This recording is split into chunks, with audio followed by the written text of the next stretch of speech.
Breaking news, McDonald's closes store due to gunfire, crime, and vandals. Welcome back to the channel. Welcome back to another video, ladies and gentlemen. My name is Kevin, K-E-V-A-N in all caps, youtube.com/@Kevin247. And if you want access to the latest breaking, most important news, then by all means, you've come to the right place.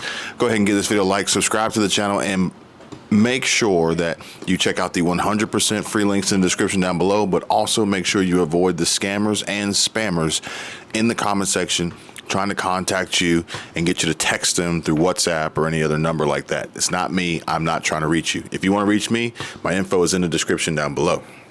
Now, folks, we all know what has been going on here with McDonald's and them making a urgent announcement and instructing employees, corporate employees, to not come to the office, cancel all meetings, work virtually, work from home. Why?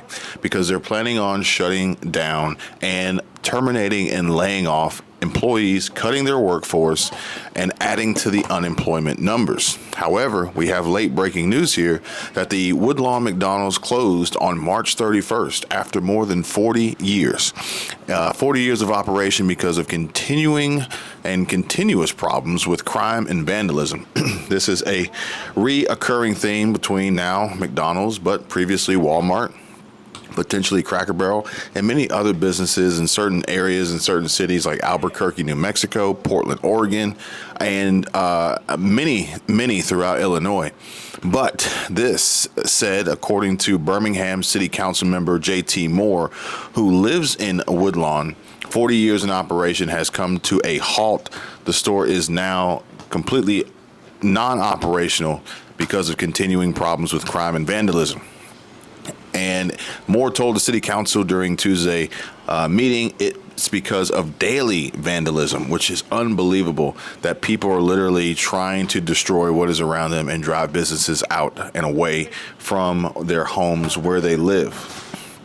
In an interview after the meeting, Moore said that he had been in contact with franchise owner Augie Estrada, who told him the persistent crime and vandalism became too expensive to deal with, and Estrada was not immediately available for comment. However, as a franchise owner, this has got to be a huge hit, a huge loss to your business because of crime.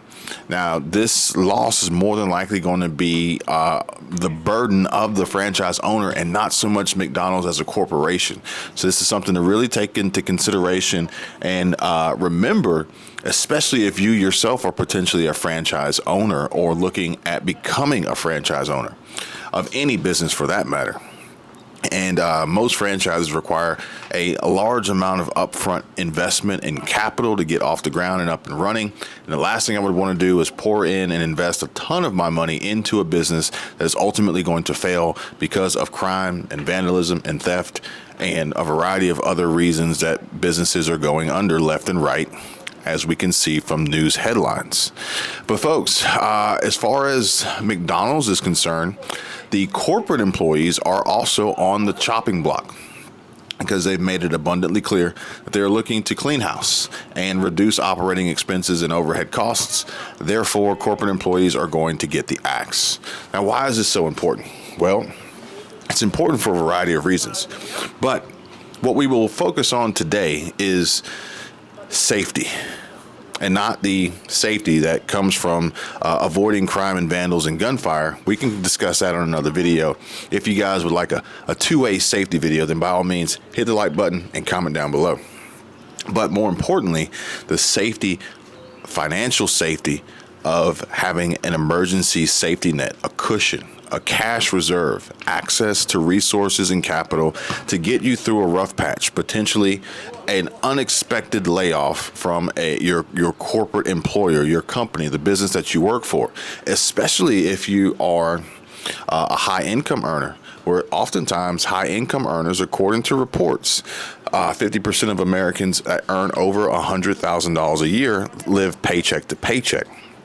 So the last thing you want to do in a situation like that is find yourself without a paycheck, now scrambling to quickly replace your income, albeit $100,000 a year isn't necessarily high income, but it's considerable, okay?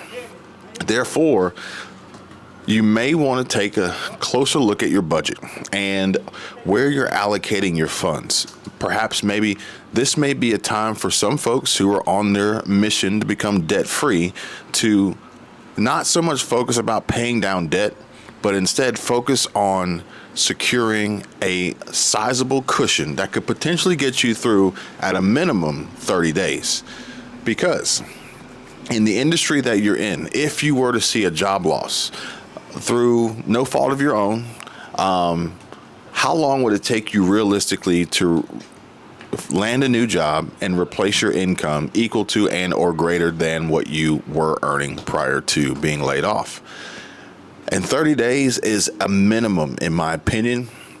Now, depending on who you ask, financial experts, wealthy individuals, millionaires, investors, business owners, entrepreneurs, they will typically range from 3 to 6 to 12 months, really. And this is all going to be dependent on a lot of different factors. But I would say at a bare minimum, maybe focus on the first 30 days. And then from there, 60 days, 90 days, especially the way that our economy is going right now, the way that the jobs market is going right now, maybe look into doing that before getting back on your journey to wiping out and chipping away debt. Obviously, we know that the higher the interest rates go, the more expensive some of the debt may be, especially if it's on a revolving adjustable rate interest rate, like a credit card or a store card or something like that. Granted, a fixed rate on a mortgage or an auto loan, theoretically a mortgage without any sort of an ARM or adjustable rate or fluctuation in the payment in the percentage of the interest would fall into that category. But the last thing that I would want would be to be on my debt-free journey of chipping away and wiping out debt while not having an adequate amount of cash and capital and resources available for an emergency, only to have an interruption and disruption in my income to then put me in a financial bind, although I'm relatively low debt, if not maybe even debt free. So the cash reserves, capital reserves, safety net, emergency safety net is going to be a huge priority for me in my planning, my preparation, in my opinion. From there, we're going to get back on track with chipping away, cutting away, and eliminating debt for sure. But more importantly, I want to try to further solidify my safety net by introducing an additional stream of income. This way, excuse me, this way, there's some guys playing soccer or kind of playing with a soccer ball in the parking lot, and they're just kind of kicking the ball around and hitting people's cars.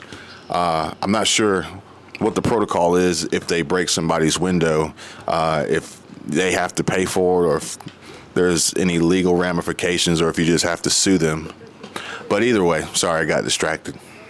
But I want to have multiple income sources. This way, in the event that I potentially see a disruption in my income, I furlough, a pay cut, a termination, a layoff, bankruptcy, and a company closes down and goes under, and I'm sitting here trying to find a job.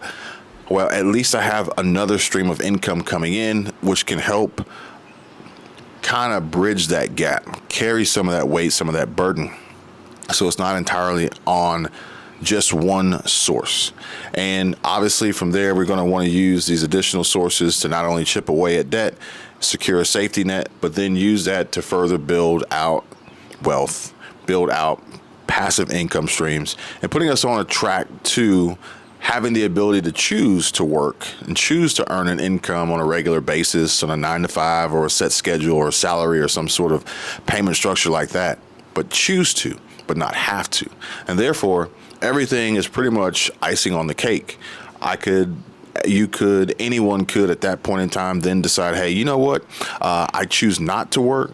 I'm ultimately going to retire, potentially maybe even consider retiring early, but I'll still have an income or multiple streams of income coming in, so my lifestyle won't be disrupted, nor will I be relying on a total savings amount that hopefully I don't burn through before, while I'm still alive on this earth. But again, these are potentially topics for future discussions on future videos. But I wanted to bring you this information first and foremost in case there were some people out there in all walks of life, corporate level, non-corporate level, any level stage of employment. These basic principles and rules will apply no matter what. And I think that now more than ever, it's really easy to see and understand how important this can be with the rising prices, inflation, costs going up left and right, as well as numerous amounts of breaking news, urgent warnings, and headlines of companies laying off employees, cutting staff, and adding to the total amount of terminations, layoffs, and jobs lost between 2023 for sure, but like realistically, like in the last 6 to 8 months. And it's going to continuously go up. It's going to continuously rise, especially as we pay attention to what's happening with the Fed, Jerome Powell, and the choices and the decisions that he chooses to make with interest rates and their tie and connection with banks, corporations, global conflict, and also the outlying variable of ridiculous people in certain parts of the country driving business out through gunfire, crime, vandalism, theft, stealing.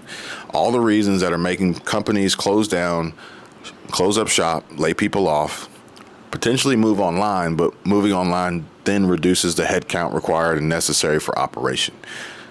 Plain and simple as that.